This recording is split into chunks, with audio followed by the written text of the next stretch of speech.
light shines bright at our TVI. We find our light in Kurdistan.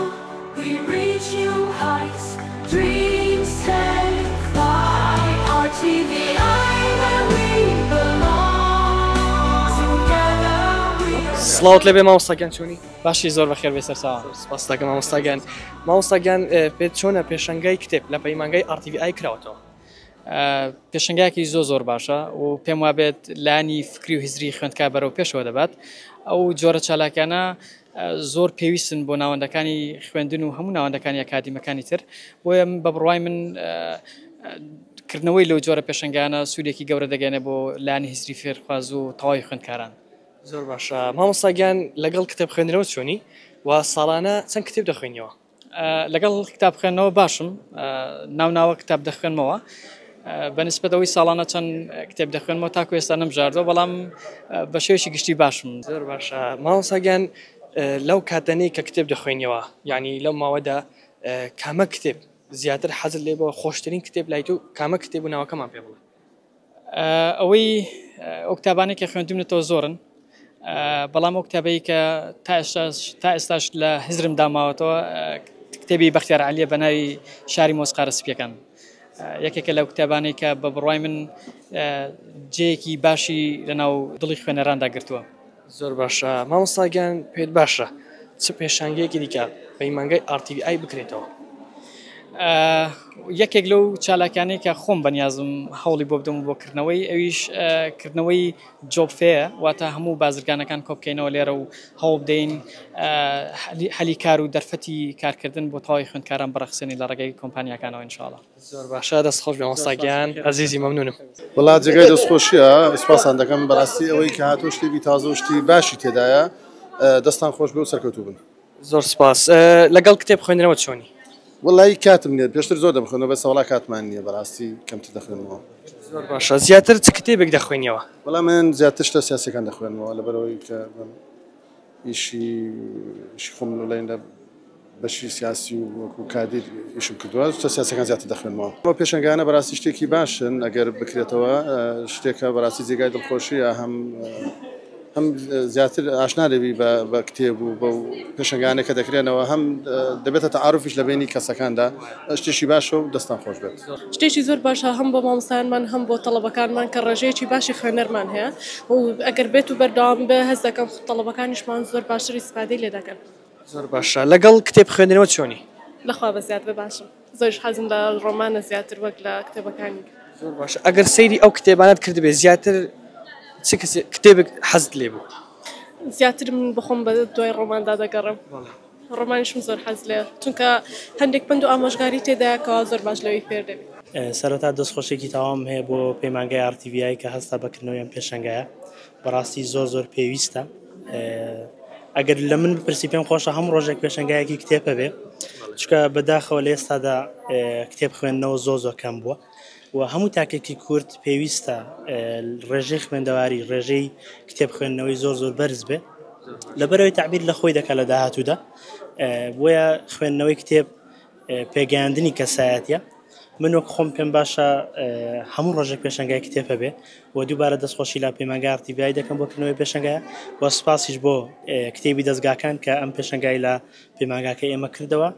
بەڕاستی کتێبەکانیان زۆر بەسوود و زۆر چێژبەخش بوون، ینی زانیاری تەواویان لێوەردەگرین ئینشاءڵڵا. سپاس بۆ RTVI دووبارە. بەجددی دەستیان خۆش بێ، زۆر سپاس بۆ کردنەوەی ئەم پێشەنگایە و هیوادارم بەردەوام بێت، چکە بەڕاستی بۆ تینی گەنجان بە تایبەتی زۆر پێویستە ئەم جۆرە پێشەنگایانە بۆ خوێندنەوە و زیاتر خۆشەویستکردنی لای کتێب لای گەنجان. بەجددی دەستیان خۆش بێ، هیوادارم هەر بەردەوام بێ. زۆر سپاس. لەگەڵ کتێب خوێندنەوە چۆنی و ساڵانە چەند کتێب دەخوێنیەوە؟ والله الحمدلله بینم باشە لەگەڵی، تقریبا ئەو ماوەی بۆ ئیمتیحانات و شتەوە نەمتوانیوە بخوێنمەوە. تقریبا لە ساڵێکدا تا 12 ڕۆمان ئاوا بەلایانی کەمەوە دەخوێنمەوە. سڵاوتان لێبێ، باش نەحاڵتان چۆنە؟ بەخێر بێ، سەرسەرم سەرچاوم. سەرچاکان مامۆستاگیان پێت چۆنە پێشەنگای کتێب لە پەیمانگای RTVI کراوەتەوە؟ خوێندنەوەی کتێب لە مێژووی کۆنەوە کتێب یەکێک بۆ لە سەرچاوەکان بۆ ئەوەی مرۆڤ برە و پێشکەوتن بێت لە هەم لە کەلتور و هەم لە دیدەی ناو کۆمەڵگەدا و خۆشبەختانە کە من پەیمانگەی RTVI کە توانیویەتی پێشەنگای کتێب بکاتەوە کۆمەڵە خوێنەر و کۆمەڵە کەس کە مەبەستیان خوێندنەوەیە لێرەدا بتوانن کتێبی دڵخوازی خۆیان بەدەست بێنن و بتوانن نەم ڕوانگەیەوە تێڕوانینی خەڵک بەرەو خوێندنەوە برن. کتێب خوێندنەوە یەکە لە هیوایەتەکانی خۆم حەزم لێیە و پێم وایە ئەو چێژی کە لە خوێندنەوەی کتێب کە بە بەرجەستە دێتە بەرجەستت ناتوانانی لە شتێکی تردا بەدەستی بێنی و بەردەوام خوێندنەوەم هەیە بۆ کتێب جا چ لایەنە علمیەکان بێت و چ لایەنە کۆمەڵایەتیەکان بێت و چێژێکی تایبەتی لێ دەبینم. سڵاوتان لەوێ مامۆستاگیان باشن؟ باشی زۆر سپاس قوربان بەخێر بێ سەر چاوم. سەیدانیشم قوربان. عفو. مامۆستاگیان پێت چۆنە پێشانگای کتێب لە پەیمانگەی RTVI کراوەتەوە؟ بەڕای من هەنگاوێکی گرنگە بە تایبەتی بۆ خوێنەران و ئەو کەسانەی کە عاشقی خوێندنەوە عاشقی کتابن و هیوادارم ئەو جۆرە پێشەنگیانە بەردەوام بن لەکردنەوە. زۆر باشە. مامۆستاگیان لەگەڵ کتێب خوێندنەوە چۆنی و ساڵانە چەند کتێب دەخوێنیەوە؟ وەڵاهی ئەوی ڕاستی بێ من بۆ خوێندنەوەی کتێب دەتوانم بڵێم نەزۆر خراپم نەزۆر باشم ئەو کتێبانی کە دەشیان خوێنمەوە زیاتر پەیوەندی بە اختصاصی خۆمەوەی. زۆر باشە.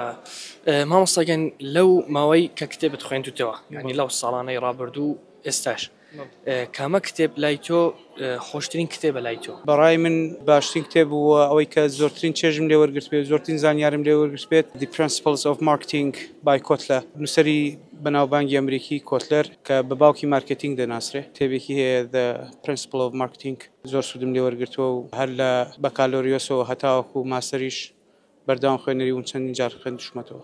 پەیمانگای RTVI بەپێی ئەوەی کە پەیمانگایەکی مۆدێرنە پەیمانگایەکی سەردەمیانەیە و پێم باشە بەردەوام گرنگی بدا بەکردنەوەی ئەو جۆرە پێشەنگیانەی کە بەڕاستی سوودبەخشن بۆ خوێنەر بۆ خوێندکاران و هیوادارم لێرەوە هانی خوێندکاران دەدەم هانی ستاف و مامۆستایان دەدەم کە ڕوودە و پێشەنگای بکەن هەوا هانی خوێنەرانی بیتوێن و پشدە دەدەم کە ڕوودە و پێشەنگای بکەن و بە دوای ئەو کتێبانەدا بگەڕن بە دوای ئەو نانیشانەدا گەڕێن کە دڵخوازی خۆیانن. پێم باشە هەموو ساڵێک ئەم پێشانگای لە پەیمانگاکەماندا هەبێت لە جاتەوەی خەڵک ئەوەندە خۆی سەرقاڵ بکات بە بابەتی سۆشیال میدیا و ئەوشتانە بەشێکی کاتەکانیان بۆ خوێندنەوە دابنێن.